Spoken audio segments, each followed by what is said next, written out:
जय जय दाता आनंद साईं, जय जय दाता आनंद साईं।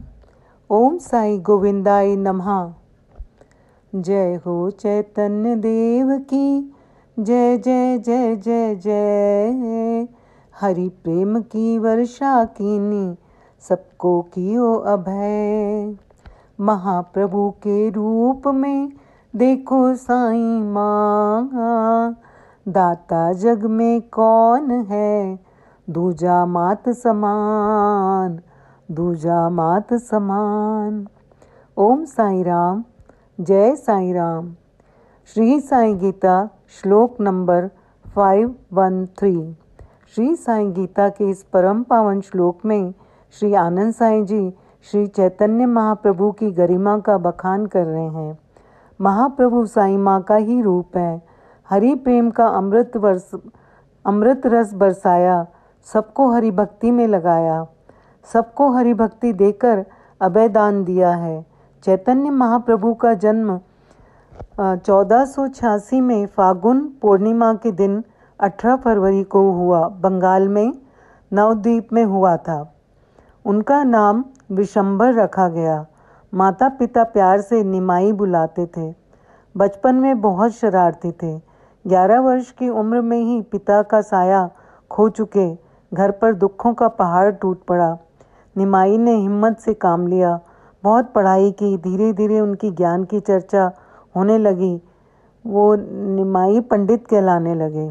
उन्होंने लड़कों को पढ़ाने के लिए एक पाठशाला खोली। वे अपने विद्यार्थियों को खूब मेहनत से पढ़ाते और मित्र की तरह प्रेम भाव रखते। उनकी पाठशाला विद्यार्थियों से भरी रहती थी। कुछ समय बाद वे गया जी अपने पिता का श्राद्ध करने गए। माने हुए सिद्ध महात्मा वहां आए हुए थे। वहीं पर सन्यासी ईश्वरपुरी से निमाई की भेंट हुई। भेंट होते ही निमाई ने बड़ी श्रद्धा से उनके चरण पकड़ लिए। सन्यासी ने उन्हें बड़े प्यार से आशीर्वाद दिया।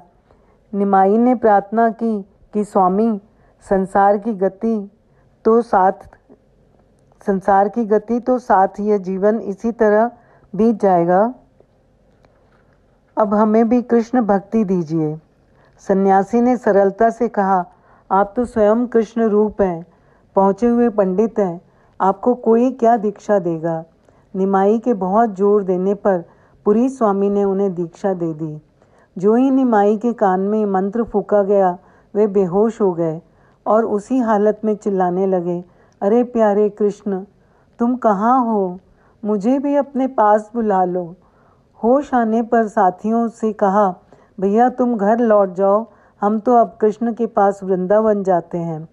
पुरी के स्वामी ने उन्हें समझाया और कहा कि वृंदावन बाद में जाना, पहले नवद्वीप में कृष्ण भक्ति की गंगा बहाओ, लोगों को बुराइयों से दूर कर लोगों का उद्धार करो।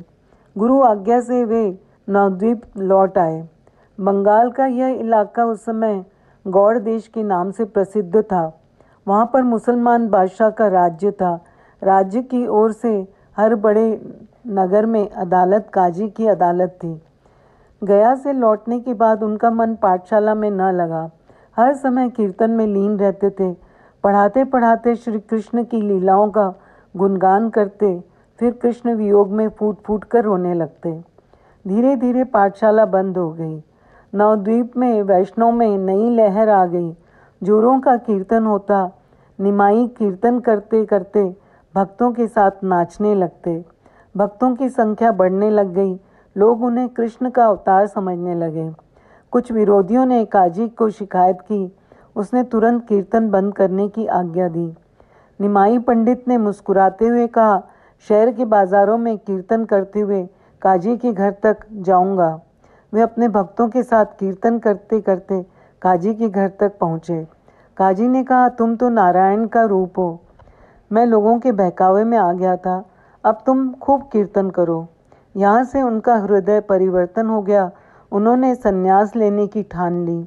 अपनी माता एवं पत्नी की आज्ञा लेकर वे निकल पड़े। ओम साई राम, जय साई राम।